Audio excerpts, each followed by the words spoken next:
What is your current net worth? Currently, Wow, girl, you are doing it well. currently I'm actually on time off. I'm in Barcelona, Spain. Oh, wait, in Barcelona, Spain? You're having this conversation with me and you're all the way in Spain. As far as my side hustle, between the blog and the writing nursing articles, I probably make, and then telemedicine, it depends how much I work. It can be. Oh my gosh, I'm jealous. You are doing very well for yourself. What is up, guys? Jason here. Welcome back to the channel and our series, Nurses to Riches, The Road to Fire. I previously interviewed Chris, a nurse who built a $3 million net worth with his wife. But in this episode, I'm going to interview Sophia, a nurse practitioner who was inspired by our rich journey, a couple well known in the FIRE movement who retired early, packed their bags, and emigrated to Portugal with their 2 daughters. Sophia is so determined that she has built a $1.4 million net worth with an investment rate of 90%. You have to watch this video if you want to know exactly how she's able to live on 10% of her income. So, Sophia, tell us a little bit about yourself and what it is that you're currently doing for a living. Hi, my name is Sophia, and I am a traveling nurse practitioner, and I've been doing that for the last 9 years. Wow, 9 years. Okay, so take me back. How did it all begin and why did you decide to get into nursing to begin with? Yeah, so actually in middle school, when my mom's best friend told her about this nursing program in a high school that was 30 minutes away, and this is in Miami, Florida. So there was a high school, they created like technical programs to help that community gain more skills to help minority students thrive. So they had an LPN program where you can finish the program in high school and graduate with your vocational diploma and then take the NCLEX exam. So at the time, my mom told me about the program, but of course, like most people, I had no idea what nursing is, but I thought it would be something different. And I said I would give it a try. So I went to the school there, and the school itself was actually completely different than what I was used to because my previous schools were like magnet schools where I was learning French. And then this school was more like, low socioeconomic students. So there was like fights every day. There was a lot of craziness. But I ended up starting the nursing program, and it was really challenging, especially as a teenager. You're learning about pharmacology and med surg. But I ended up really enjoying it. So then that's why I decided I was going to continue my studies and become an RN. And I could have done like the LPN to RN program where it's just like 1 year. But I decided I wanted to go away for college because, I just wanted to get away from home. I'm a second generation immigrant. So I just wanted to see what else was out there. So I ended up going to a state school in northern Florida, in Tallahassee, Florida, called Florida State University. And I got my bachelor's, my BSN there. And once I finished my BSN, I was wondering, what I want to do next. And I've always been interested in travel nursing, but you have to get that 1 year experience. And I didn't really see myself working in a hospital, to be honest, just because I'm more of like a reserved person in the hospital. There's so much going on. So after I graduated from my BSN, I ended up going to Haiti, which is where my parents are from, and I was volunteering at a clinic there. And that was my first exposure to nurse practitioners. And I saw that they were diagnosing kids there, like treating them for like scabies. And I was like, oh, that's something I want to do. So I ended up applying to graduate school to become a nurse practitioner. Wow. Wait, so do you have family members that are nurses or nurse practitioners? No, I'm actually the first person in my family to be a nurse. And then my older sister, she's 1.5 years older. She studied pharmacy. So we're studying like exactly the same time. Yeah. And I would have never thought you would have said that your parents are from Haiti.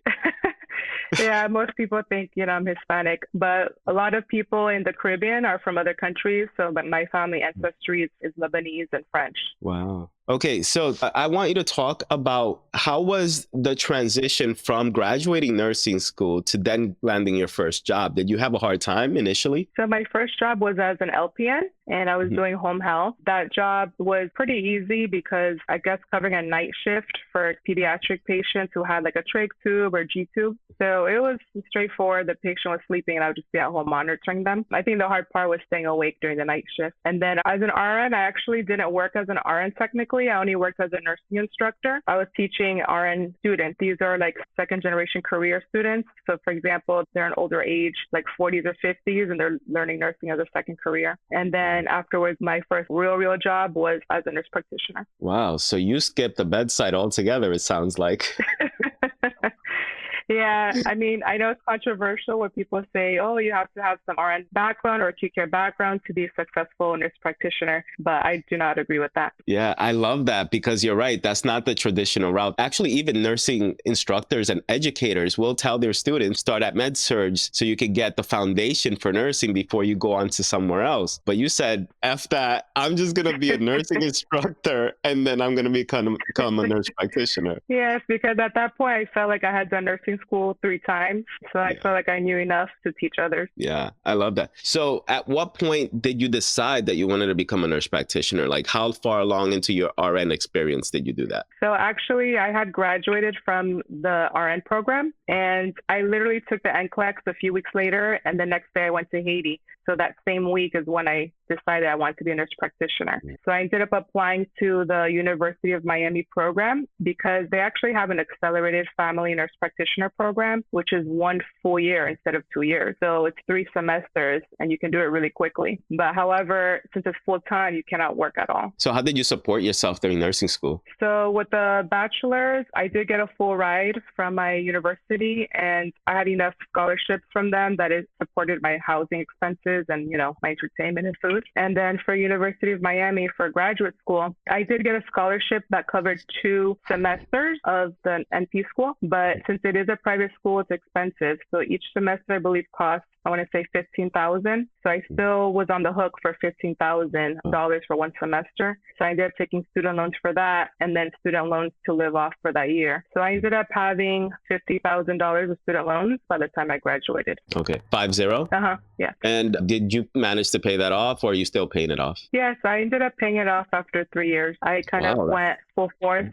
Yeah, I didn't want to have any debt. That's great. Okay, so what was your first job that you got as a nurse practitioner? Yeah, so my first job was in a family practice clinic in Miami. So it's interesting because growing up in Miami, everyone speaks Spanish there. And I kind of understood a little bit because I spoke French fluently, but I was always resistant to learning Spanish. But of course, with my first job, I realized, I need to know Spanish because that's what everyone speaks. Most people don't even speak English. So that was probably the most challenging part, was learning Spanish while also learning how to be a nurse practitioner that first year. But I ended up working there for 3 years full time. And then that's why I decided I wanted to become a traveling nurse practitioner because it started becoming the same routine. And, I wasn't really interested in the same mundane type of life. Okay. And what kind of patients were you taking care of there? All ages. So children, adults, and geriatric patients. This is like at an outpatient primary care clinic. So where people do their physicals and their checkups and when they're feeling sick. And what was your work schedule like? I've always done the Monday through Friday, 9 to 5 or 8 to 5, 40 hours a week. Okay. And then at what point, you said 3 years later, you said you wanted to get into travel nursing or become a travel nurse practitioner because it was just boring for you doing the same thing over and over for 3 years. How did you go about it? What kind of companies did you reach out to in order to get your first travel nursing job as a practitioner? Yeah, so actually travel NP is called locum tenens and it has a different name because it includes like traveling physicians, traveling dentists,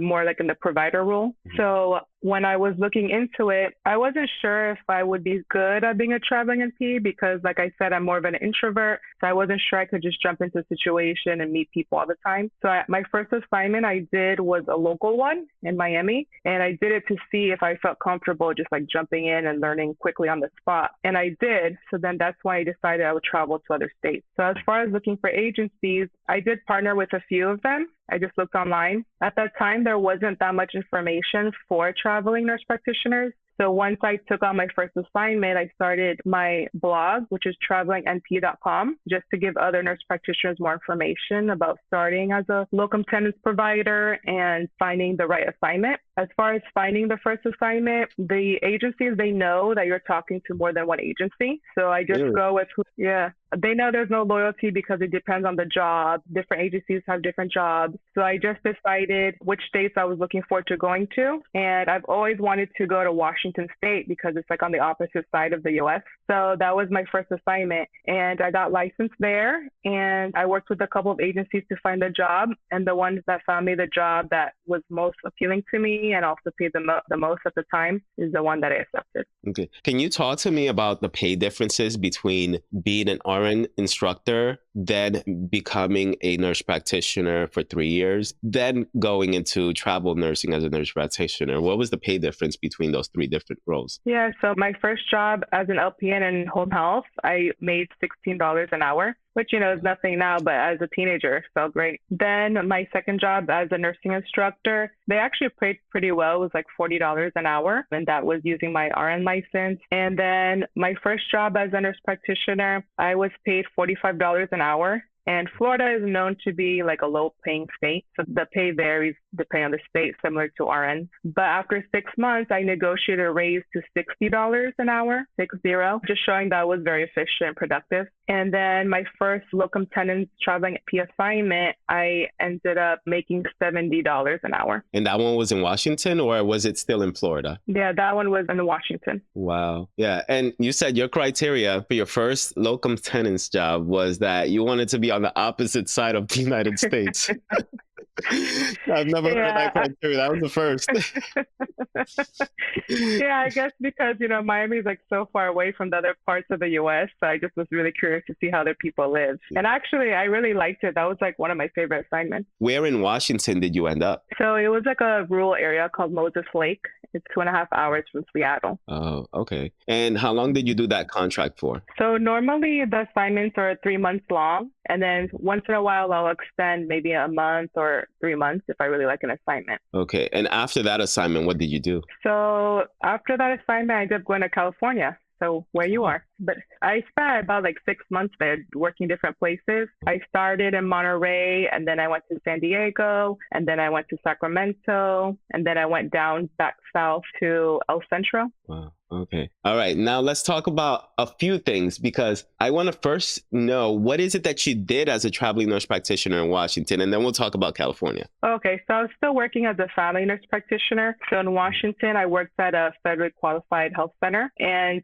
I think in California, they have a reputation for not being good or being overworked, but it really depends on the state, because in Washington, they were really well run. I felt like my medical assistant did most of the work. Like, she gathered the patient's medical history and put in their medication and ordered even their screenings like colonoscopies and mammograms. And I just did the basic physicals and then the intake. I love that. Wow, that's amazing. So then you said you ended up in Monterey, right? Yeah. So actually in Monterey, I worked for a clinic that was owned by a hospital. And I found that usually those clinics, I don't like working because they're too busy. So in an 8-hour day, I prefer to see 20 patients maximum per day, because more than that, it just becomes like overwhelming. So in that place, I was seeing like 40 patients a day. Wow.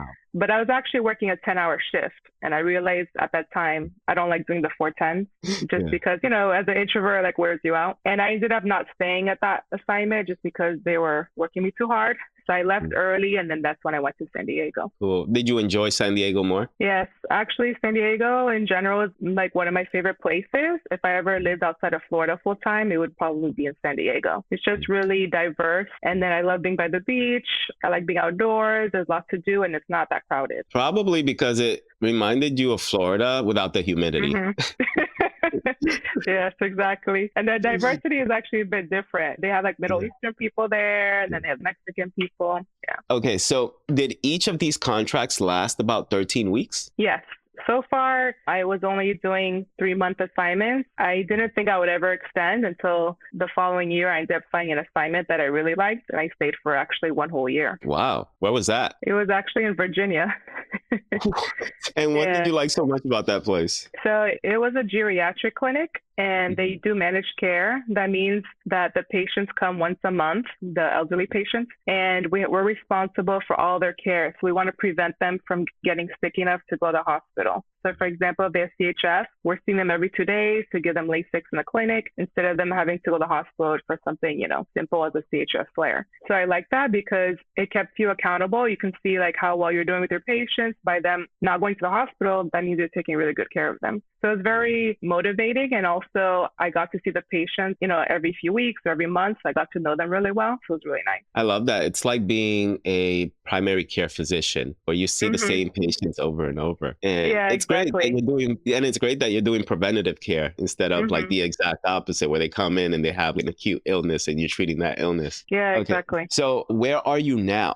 So I just finished an assignment in Tampa, Florida, because since I'm from Miami, I don't like to be cold. I like to be warm for the winter. And currently I'm actually on time off. I'm in Barcelona, Spain. Oh, wait, in Barcelona, Spain. You're having this conversation with me and you're all the way in Spain. Yeah, since 2 years ago, I started doing 3 month sabbaticals or mini retirements. And then I usually spend 3 months either abroad or just helping my family with their children. So I just came to Barcelona last week and I'll be here for the next 3 months. Do you have family in Barcelona? I do have a cousin, but I have a partner that lives here. Oh, okay. You are living the life, girl. Oh my God. All right. So you paid off all of your debt. You've gotten these jobs. What is your goal in life? I know you said you take 3 month sabbaticals, but what is the plan for you in the long term? Yeah, it's funny because the last 9 years being a traveling NP, I've worked in 10 different states. I counted, I worked in like almost 30 different clinics. And I had found the FIRE movement, the Financially Independent Retire Early movement, I want to say in 2019, so right before the pandemic. And that was through this couple on YouTube called Our Rich Journey. I don't know if you've heard of them. Oh, yeah. Yes. Oh, I follow them. Yeah, they're awesome. So they retired early from California and they moved to Portugal by 40. So when I saw that, I was like, oh, I had no idea you can just retire at any age. So fortunately at that time, I had already been investing pretty well, but so I looked at my numbers to see, oh, how far away am I from retirement? And originally I was planning on maybe pulling FIRE once I reach 1 million. But once I reached that point, I decided I did not want to give up my career completely because, nursing is just part of your identity. And the nice part about doing traveling NP is I can work as little or as much as I want. So I've been trying to cut down on how much I'm working. So even while I was working as a locum NP for full time, I was only working usually 8 or 9 months a year, but I've cut down to try to do 6 months a year. That way I can spend more time doing other things that I enjoy, which is I love traveling abroad as well. And in my free time, I've been to over 50 countries and I want to continue traveling. So as far as my goal, I guess my goal is to let my net worth continue to compound. I do feel like I have the ultimate life hack because my expenses are low because of being a traveling NP, and it's also flexible. So I can do, everything I like, which is working somewhat and then traveling for fun and spending time with people I care about. See, I think you're the perfect guest for me because when people mention FIRE on an episode, I just light up because I love talking about this. So let's talk about it. I've been following Our Rich Journey for years, since like 2019, I think it was, for 2018, since they started their YouTube channel. And Okay, I so around the remember same time. yes. And I remember they blew up during COVID because everybody was staying at home and Mm-hmm. they were just watching YouTube videos all day. And at the time, they were still working in San Francisco before COVID started. And they were saving like 70% of their income, to the point where by the time they started the YouTube channel and they began to blow up, they started a course. And when they started the course on teaching other people how to reach FIRE, they got to the point where they were making hundreds of thousands of dollars per month. So then they ended up moving to Portugal. Wow. Yeah. And I remember they made a video a few months ago talking about how they spend their $250,000 per month income. And that's where they're at right now. That's how much they're making. And because they managed to save so much of their money, just like you said, you want your income or your investments to compound over time. The more money you have invested, the quicker that money compounds, which is the beauty of investing. So you've reached a point where you don't want to give up nursing completely, but that's the beauty of the FIRE movement, is if your goal is to reach financial independence and retire early, you don't necessarily have to retire. But once you've reached financial independence, you can then choose to do whatever you want with your life. And you don't have to be stuck in your job if you don't want to be stuck there. Yes, exactly. It's funny because my family always calls me the number one negotiator. And it's because of being financially independent. I feel like, oh, I don't need to work, I don't need to be there. So if they're not going to give me what I want, then I'm just going to say no. Yes, absolutely. And there was this nurse that I interviewed previously. His name is Chris. Him and his wife were both nurses, or are still both nurses. And they used to live in the Sacramento region, and they work for the same employer that I currently work for with my wife. So they used to live out here in Sacramento. They worked a lot of hours, and then they ended up selling their home out here, and they bought several rental properties in the Chicago area. And then the income that they were making from their rental properties, as well as all the money they've invested in their 401ks, Roth IRAs, and brokerage accounts, was enough money for them to leave their jobs out here in Sacramento. They moved to Florida, and the wife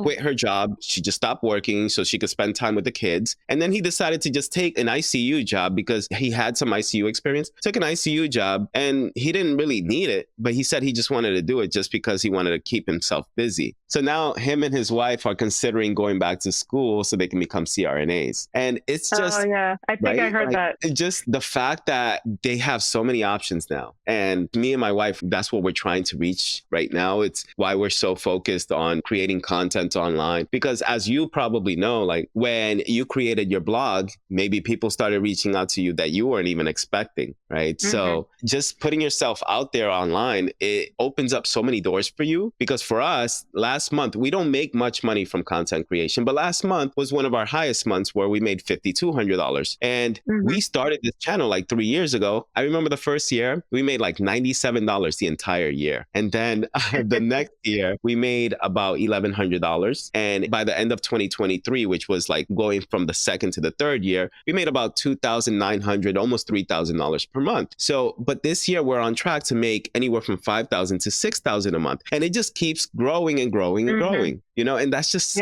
I think it's just so beautiful. Yeah. So now that you told me that you're obsessed with this thing, what is your current net worth? Currently, 1.4 million. Wow. Are you counting this on your own, or does this include your husband's net worth? So I'm not married, so it just includes mine. Wow, girl, you are doing it well. I am telling you, know how many people strive to be in your position? And what kind of investments did you invest in to get to this point? Yeah, so, you know, I was saving a lot before discovering Our Rich Journey, but then I had increased my savings rate significantly after to 90%. So with being a traveling NP, you know, they pay for housing, they provide a rental car, and then, of course, utilities, internet.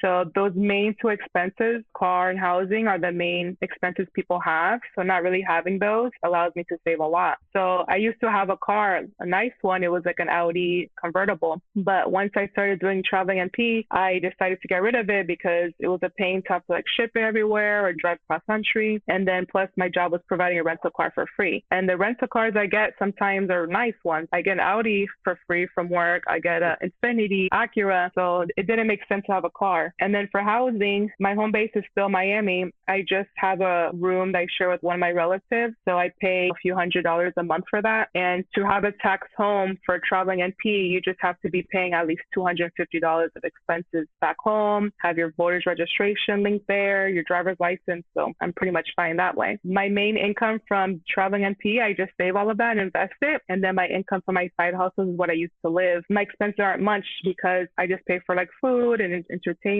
gas. And then I travel a lot, but I do travel hacking. So that allows me to save on most costs with travel as well. As far as investment, I have 3 rental properties. 2 of them I had purchased with my sister. So the one that's a pharmacist, we ended up going 50-50 on that. And then the third one I bought on my own. And then besides that, I invest straight up in index funds. And that's through a brokerage account, 401k, and IRA. That is a lot. I want to know, how are you able to get these cars on your travel assignments? Yeah, it's funny. They always ask me on my blog as well. I use National Car Rental because you can just choose any car you want on the lot. And then especially once you use them enough, you have like an elite status. So you have like even higher end cars you can choose from. So even sometimes the car I want isn't on the lot where we can choose from. And I'll just ask one of the people that work there, like, hey, can I just get that convertible Mustang? And they're like, yeah, sure. So the way it works, for it. That's what I was going to say. The way it works with National is that the company pays for a basic mid-size rental, and then you can upgrade for free. Oh, I love that. That's a smart move. I'm telling you, you got all these smart tips. You really need to talk more about this publicly because I know so many nurses who want to become nurse practitioners, but they they have no idea that there's so many benefits to becoming a nurse practitioner. And some nurses don't even want to become a nurse practitioner because they think it might not be worth it, which is great having people like you on the show. Because look, you're in a position now where you said you've been able to save 90% of your income because you do have some side hustles and your cost of living is low. You've managed to keep it so low that you can pay for your cost of living with the side hustles that you have and just save 90% of the rest of your income and invest it. Let's say you have $56,000 that you can live off of. It's cool because you still have a side hustle that you can live off of, and you have additional income that comes in because you take on additional gigs every now and then as a travel nurse practitioner. This is like what they call almost like coast fire, where you can live off of this and not really have to work as much as you used to anymore because you can just live off of these investments. Yes, exactly. So what is your ultimate fire number?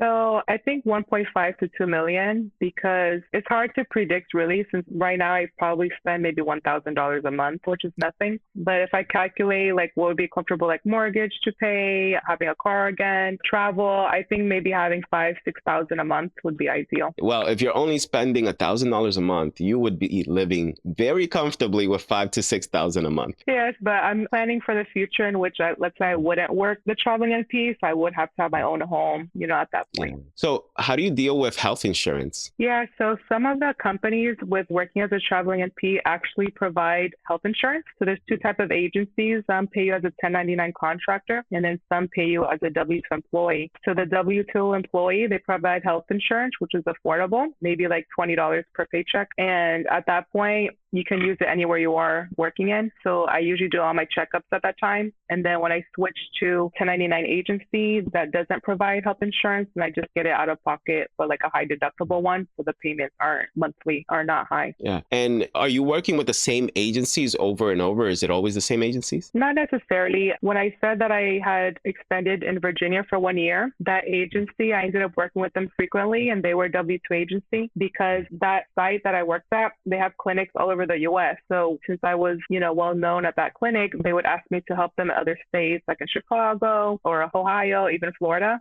So I ended up working with that agency a lot because they had that contract. But I usually just choose, I don't work with the same agency on purpose. I usually just choose who to work with based on which job they have at the time that appeals to me. I see. And what kind of side hustles are you currently working on? So I do telemedicine, which is really easy. My boyfriend jokes all I do is prescribe antibiotics because it's simple cases like UTIs, birth control, erectile dysfunction, those kinds of things. And I usually do maybe about 30 hours of that a month. It's really laid back though, because while I'm doing telemedicine, I can be doing other things like reading a book, like cleaning my house. So, it's not like taking up 30 hours of my time really. And for telemedicine, they pay per visit, but sometimes they give incentives where they pay per hourly in addition to the visit. So that's usually when I sign up for shifts, is when they have that promotion. And then I can make about like $100 an hour that way. And the other side hustle, my blog, which I have income from agencies that sponsor it. I do some advertisement. And when I refer other nurse practitioners, usually they pay like $500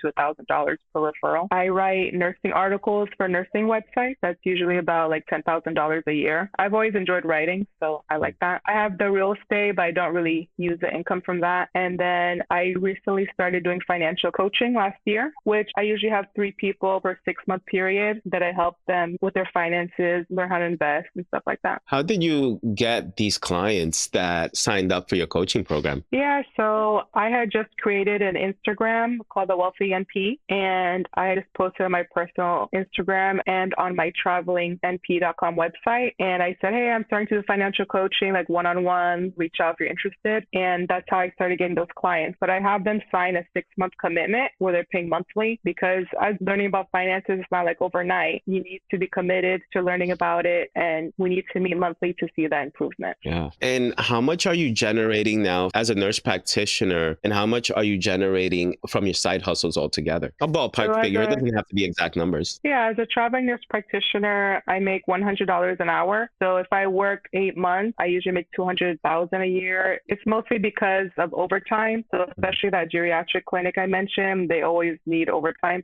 So So, I work through lunch, I'll stay an hour late. So then that overtime builds up and it makes up for those months I take off. As far as my side hustle, I probably make, I want to say, well, between the blog and the writing nursing articles, 30,000. And then telemedicine, it depends how much I work. It can be 3,000 to 5,000 a month. Wow. My gosh, I'm jealous. You are doing very well for yourself. And you said you take 3 months off here and there to just travel and enjoy life. Yeah, I was going to mention, you had made a comment about RNs who are not sure if they should become NPs, or I know some RNs who are NPs, but they still work as RNs. So I do understand some people have imposter syndrome where they don't feel comfortable working as an NP because you have to make the decision, make the calls. The first year working as an NP is challenging, but you just have to really, study a lot after hours. But on the other side, I think the work as an NP is easier than as an RN because it's less like physical work. It's just more mental work. And also having the option to do telemedicine and work remotely. It's rare to be able to do that as an RN unless you work for like an insurance or case management. And it's really nice to have the option to work remotely in nursing. And you just have way more options as a nurse practitioner too, because if you ever wanted to work as an RN, if you are a nurse practitioner, not that I don't understand why anybody would want to do that, but if you did, you could, right? However, as an RN, you could not work as a nurse practitioner, right? So it works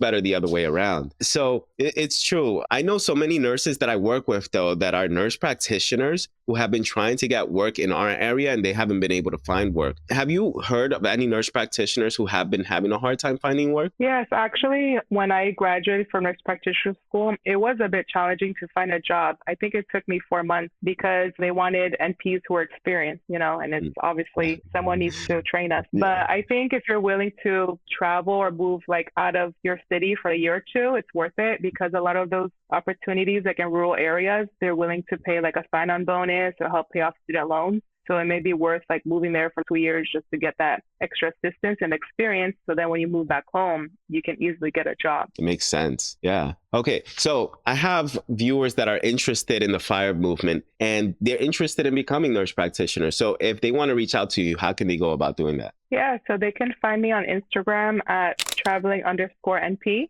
And if they're interested in financial coaching, at the Wealthy NP on Instagram. If you enjoyed this video, then watch this video here where I speak with Chris, the nurse who built a $3 million network.